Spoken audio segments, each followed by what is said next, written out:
जब आपका graph right shift हो सकता है। ठीक, कौन कौन से फैक्टर है जब आपका ग्राफ राइट शिफ्ट हो सकता है? तो बच्चों सबसे पहला तो बात करेंगे जब ऑक्सीजन का लेवल क्या होगा, कम होगा। जब ऑक्सीजन का लेवल क्या होगा, कम होगा। जब ऑक्सीजन की कमी होगी तो आपका ग्राफ जो है राइट शिफ्ट हो सकता है। ऑक्सीजन कम है, कंडीशन कैसा है, अनफेवरेबल, तो ग्राफ कहां की ओर शिफ्ट होगी, राइट शिफ्ट होगी। दूसरा नंबर, मैं ऐसे बोलूं कि अगर CO2 का लेवल ज्यादा है, बढ़ा हुआ है, तो CO2 का लेवल बढ़ा हुआ है तो इसकी वजह से क्या होगा।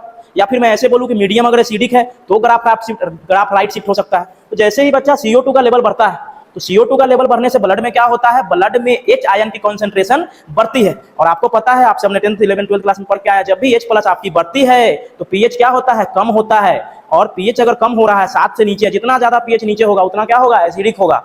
तो इस कंडीशन में भी ग्राफ कहां शिफ्ट हो सकता है, राइट शिफ्ट हो सकता है। कब, जब CO2 की बढ़ोतरी होगी, जब CO2 ज्यादा होगा, इसकी वजह से क्या होगा। या फिर मैं ऐसे दूसरे शब्द में कहूं, अगर एसिडिक इन्वायरमेंट हुआ, ठीक है, तभी क्या होगा, ग्राफ राइट की तरफ शिफ्ट हो सकता है। दूसरा मैं बात करूं P50 वैल्यू, क्या P50 वैल्यू, तो P50 वैल्यू मैंने बच्चे यहां पे बताया है। P50 वैल्यू क्या होता है, P50 वैल्यू मतलब कि पार्शियल ऑक्सीजन का हुआ पार्शियल प्रेशर जब हीमोग्लोबिन कितना सैचुरेट कर जाए, 50%। जैसे ये देखो, ये क्या है, परसेंटेज ऑफ हीमोग्लोबिन सैचुरेशन। तो इधर क्या है, जब हीमोग्लोबिन 50% सैचुरेट कर जाए, उस पॉइंट पे जो पार्शियल प्रेशर ऑक्सीजन का होगा, इसी को क्या बोलेंगे, P50 वैल्यू।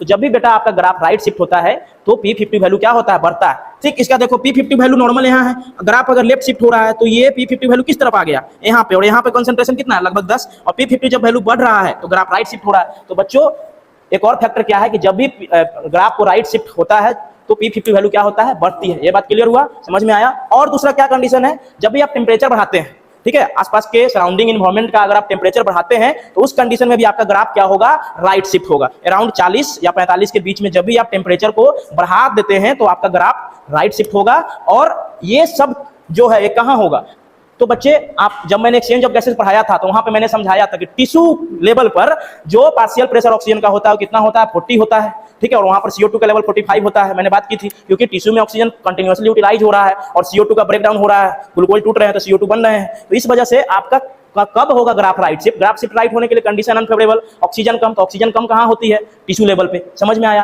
तो ये सारे कुछ फैक्टर्स हो गए जब आपका ग्राफ कहां शिफ्ट होगा, राइट शिफ्ट होगा। और इसी कंडीशन को क्या बोलेंगे, फोर्स इफेक्ट बोलेंगे।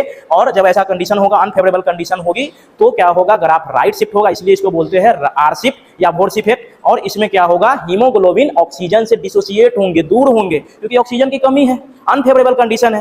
That's why it's called oxygen haemoglobin dissociation curve, या फिर सिग्मोइड कर्व, या फिर बोर्स इफेक्ट। क्लियर आया समझ में। तो क्या क्या फैक्टर है, जब भी ऑक्सीजन की कमी होगी, मीडियम एसिडिक होगी, या फिर